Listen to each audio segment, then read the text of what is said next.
हाय, कैसे?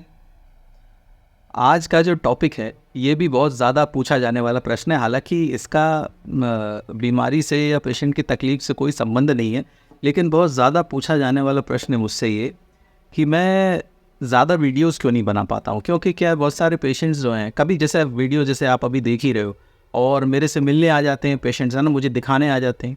तो हमेशा सबकी ये कंप्लेंट रहती है कि डॉक्टर साहब आपका वीडियो देखा तो हम रेगुलर तो देखते हैं और उसमें इन्फॉर्मेशन भी हमको मिलती रहती है और हम दिखाने भी आए हैं। लेकिन एक है कि आप जो है ना वीडियो जो है ज़्यादा डाला करिए, मतलब उसकी क्वांटिटी थोड़ी बढ़ाइए। अभी क्या है, महीने में मेरे सिर्फ 2 या 3 वीडियो आ पाते हैं। तो कंप्लेंट बहुत ज़्यादा है। पेशेंट मतलब व्यक्तिगत रूप से भी यदि मेरे से मिलने आ रहे हैं वो, तो फिर वो कंप्लेंट उनकी वो भी है कि आप वीडियोज़ जो हैं बहुत ज़्यादा नहीं डालते हैं।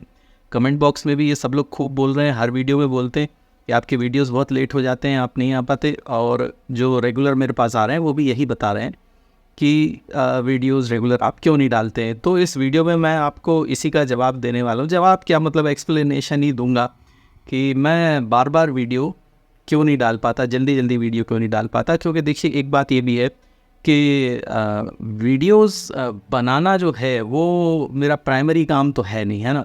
ये मैं इन्फॉर्मेशन पर्पज़ से बनाता हूँ, आप लोगों की जानकारी के लिए बनाता हूँ कि आप तक सही जानकारी पहुँच सके। इस उद्देश्य से मैं वीडियो बनाता हूँ और कोई दूसरा इसका उद्देश्य तो है नहीं।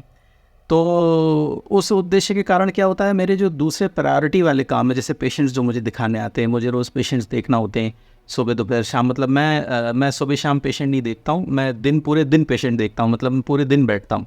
अगर मैं मतलब सुबह आ गया हूँ तो मैं शाम तक, रात तक 8-9 बजे जब तक पेशेंट रहते हैं मैं हॉस्पिटल में रहता हूँ। तो क्या है, पूरे दिन पेशेंट देखता हूँ। अब उसमें क्या होता है, जब पेशेंट आते रहते हैं ना, तो फिर ये मौका नहीं मिल पाता कि उस बीच वीडियो बनाया जाए, क्योंकि रोज़ आपको पेशेंट तो देखना ही है। तो उसमें मुझे समय नहीं मिल पाता पेशेंट देखने में। दूसरी बात, कभी संडे अंडे में मैं सोचूं कि हाँ भाई, संडे में चलो मैं वीडियो बना देता हूँ, तो संडे में मेरे कुछ व्यक्तिगत काम भी हो जाते हैं, है ना? कहीं संडे में, क्योंकि मैं छुट्टी रखता हूँ, संडे में मैं देखता नहीं हूँ पेशेंट। तो कुछ व्यक्तिगत काम होते हैं, पर्सनल काम होते हैं, घर के काम होते हैं, तो मैं उसमें व्यस्त हो जाता हूँ। तो फिर मैं वो वीडियो, और मैं कहीं व्यस्त मान लो नहीं भी होता हूँ, तो फिर मैं घर पे रहता हूँ, तो तब भी मैं वीडियो नहीं बना पाता। एक तो वो कारण भी हो गया। तीसरा वजह मेरी ये है कि जो भी, अगर मुझे क्लिनिक में भी समय मिला, जैसे मान लो कि अभी मैं बैठ के वीडियो बना रहा हूँ, तो ये मुझे वक्त मिल गया, तो आज मैं थोड़ा जल्दी भी आया हूँ, तो इसलिए वीडियो मैं बना दे रहा हूँ। तो लेकिन और तीसरी समस्या मेरी ये है, पहली दूसरी तीसरी जो भी हुई, तो समस्या मेरी ये है कि अब क्या है, आपको पढ़ने के लिए समय भी निकालना पड़ता है ना?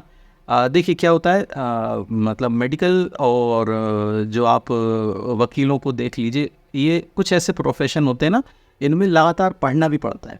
ऐसा नहीं कि अपन ने एक बार पढ़ लिया, या अपन ने कॉलेज के ज़माने में पढ़ लिया, या पीजी कर रहे हैं तब पढ़ लिया, और उसके बाद लगातार काम ही करते जा रहे हैं, फिर पढ़ाई से कोई संबंध नहीं है, ऐसा नहीं होता है। इसमें लगातार पढ़ते भी रहना पड़ता है, मुझे पढ़ने के लिए भी समय निकालना पड़ता है ना? जो समय मेरे पास है पेशेंट देखने के बाद बचता है क्लिनिक में, है ना? घर पे तो पढ़ाई नहीं हो पाती, पर क्लिनिक में बैठ के तो फिर मुझे पढ़ना भी पड़ता है, तो पढ़ने के लिए समय भी निकालना है।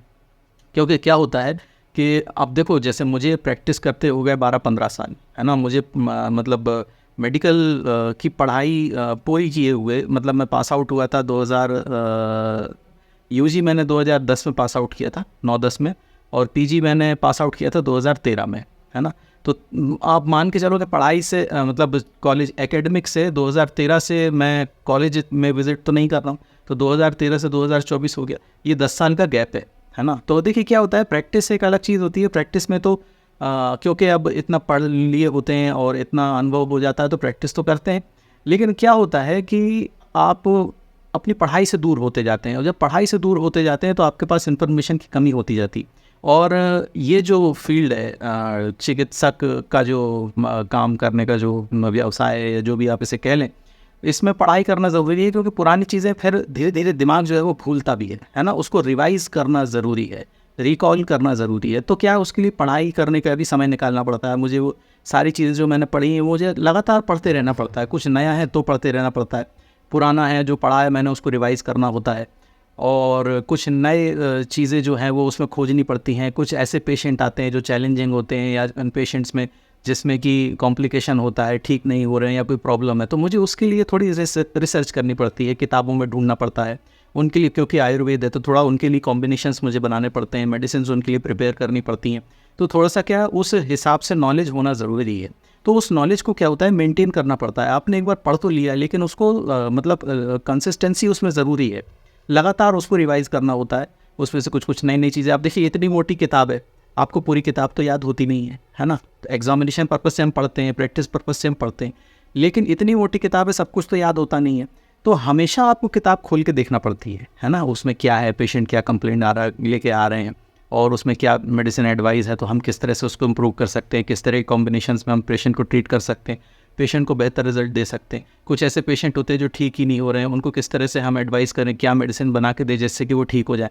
ये सारी चीज़ें क्या पढ़ने से आती हैं, तो इसके लिए समय निकालना पड़ता है, और समय जब निकालते हैं तो फिर इसमें समय लग जाता है, तो फिर मैं ये वीडियो वाला प्रोसेस नहीं कर पाता हूँ, है ना। तो ये कुछ ऐसी फिर मैं कभी जैसे बाहर भी चला जाता हूँ तो वो एक अलग बात है। तो इतनी सारी चीज़ें जो है ना वो करनी पड़ती हैं ना, तो उसमें क्या होता है कि जो वीडियो बनाने वाला प्रोसेस है ना वो कहीं छूट जाता है। लेकिन फिर भी मैं उसको प्रयास करता हूँ कि कभी हॉस्पिटल जल्दी आ जाऊँ, समय निकाल के वीडियो बना दूँ, या बीच में कोई मुझे 15-20 मिनट, आधे घंटे का, पौन घंटे का समय मिलता है तो मैं उस पर रिकॉर्ड कर दूँ, जैसे मैं अभी कर रहा हूँ, है ना। इस तरह से मैं रिकॉर्ड करके और फिर मैं रख लेता हूँ, फिर मैं उसको शेड्यूल कर देता हूँ आगे तक के लिए, ताकि मेरे पास समय रहे, है ना। तो आज जो वीडियो देख रहे हैं, ये वीडियो मैं इससे पहले भी कई वीडियो बना चुका हूँ, धीरे धीरे आ रहे हैं। आपने पिछले जो वीडियो देखे उसके बाद ही ये मैं रिकॉर्ड कर रहा हूँ ऑब्वियसली। तो कम से कम मतलब आजकल मैं थोड़ा सा बफर रखने लगा हूँ, 15-20 दिन का, 25 दिन का, जिसमें 1-2 वीडियोस मेरे शेड्यूल होते हैं। लेकिन फिर भी मैं 2-3 दिन के गैप में वीडियोस नहीं डाल पा रहा, मुझे फिर भी 7 दिन से 10 दिन लग जाते हैं। तो यही बात है, यही एक्सप्लेन मुझे आपको करना था कि मेरे वीडियोस इतने रेगुलर क्यों नहीं आ पाते हैं, मैं जल्दी जल्दी वीडियोस क्यों नहीं बना पाता। तो ये मेरी एक प्रॉब्लम भी है और ये मेरी एक सीमा भी है, तो ये मेरी लिमिटेशंस है, इसके कारण मैं ऐसा कर नहीं पाता। लेकिन मैं कोशिश करूँगा कि ज़्यादा से ज़्यादा इन्फॉर्मेशन आप तक पहुँच सके। ठीक है, तो मिलते हैं अगले वीडियो में, तब तक के लिए टाटा।